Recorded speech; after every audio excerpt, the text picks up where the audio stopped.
C'est un bâtiment qui a été acheté dans la fin des années 90, 98, en copropriété, ce qui est intéressant. Donc il y a deux associations, ProVélo et le Grec, et deux privés.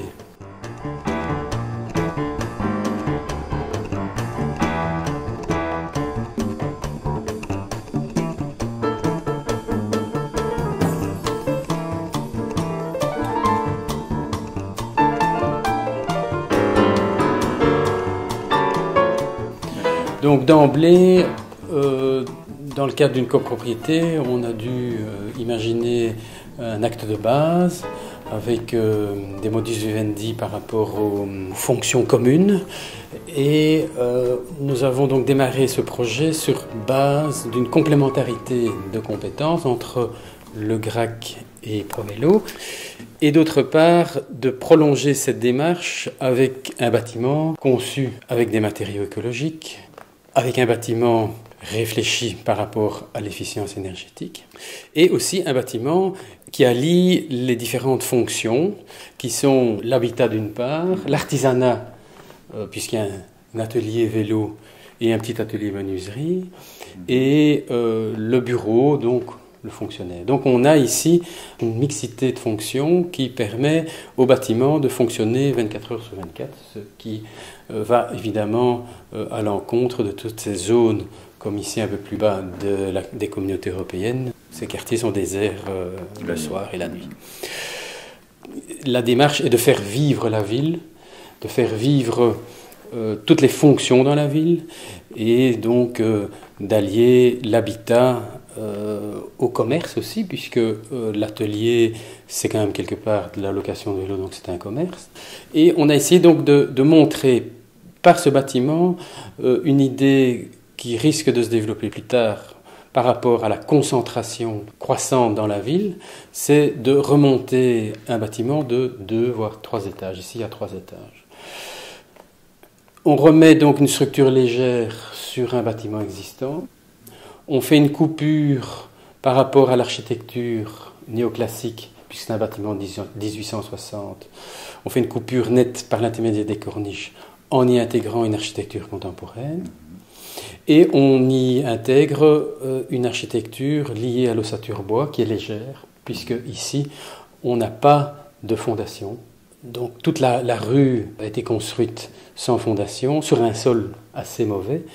Donc on a fait une reprise en sous-œuvre dans le bas, dans les caves, sur le mur central, et on porte le bâtiment sur ces fondations centrales pour donc quand même mettre 3 étages, avec donc des terrasses, des jardins potagers en ville. On veut remettre un peu de verdure sur les étages. Donc, entre parenthèses, ici, ils ont récolté 50 kilos de tomates l'année passée avec des potirons. Enfin bon, il y a des photos de ça. Et donc, on réhabilite un habitat ancien avec toutes les fonctions aussi, récupération d'eau de pluie, autonomie énergétique, donc comme on peut le voir, panneaux photovoltaïques, panneaux thermiques,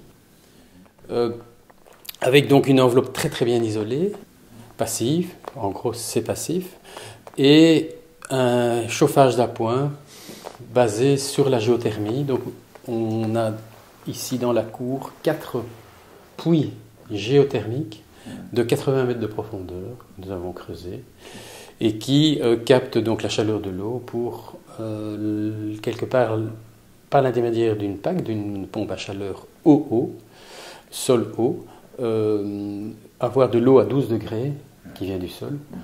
Et comme ce sont des chauffages surfaciques, donc un chauffage mur, essentiellement mur, un peu de sol, on a un chauffage très très basse température. Le différentiel entre l'arrivée de l'eau du puits, enfin des puits, et la sortie dans les murs est très bas. Donc très peu d'énergie. Et donc on arrive ici à chauffer le bâtiment avec 20 € par an par appartement.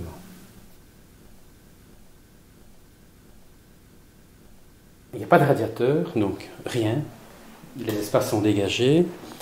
Les murs sont chauffés la nuit et rayonnent la journée. Voilà.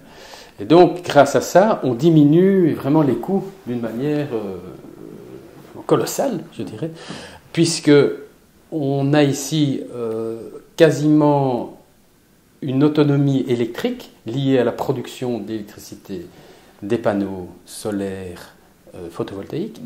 On a donc une consommation en gros d'un tiers, donc annuellement en moyenne d'un tiers qui vient du réseau à la maison, et nous produisons les 2 tiers d'électricité. Mais avec le tiers consommé, comme on a des certificats verts, la facture énergétique est proche de zéro.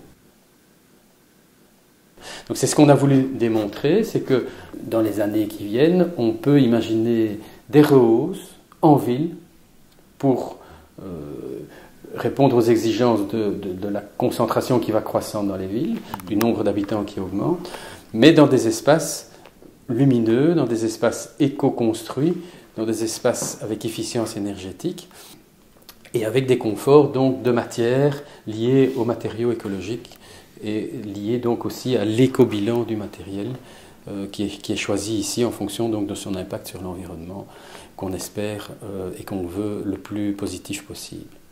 Donc le bilan carbone de ce bâtiment-ci, de cette rénovation, est proche de zéro et on peut le généraliser, donc il est réplicable pour d'autres conceptions dans la ville, parce que chaque fois, évidemment, il faut s'adapter au contexte, il faut s'adapter au lieu, il faut s'adapter aux gens, il faut s'adapter à la situation, il faut donc, pour bien faire, réfléchir à tous les paramètres du bioclimatisme, les intégrer dans le concept et faire en sorte que ce bâtiment tienne la route de manière durable. Et ici, en l'occurrence, on espère que ce bâtiment aura une durée de vie d'une vingtaine, trentaine de générations. Donc, ce bâtiment est intéressant déjà aujourd'hui dans le sens où il est terminé depuis 5 ans. Donc, il a été terminé en 2005 et on a ici un retour déjà de 4 ans, 4 à 5 années, pour jauger et juger les intuitions de départ qui aujourd'hui peuvent être calculées précisément. Donc on a effectivement des consommations vraiment ridiculement basses, ce qui conforte les intuitions de départ, et la qualité de vie au niveau du confort thermique et acoustique est absolument intéressante, et les gens qui vivent ici ne veulent plus aller ailleurs.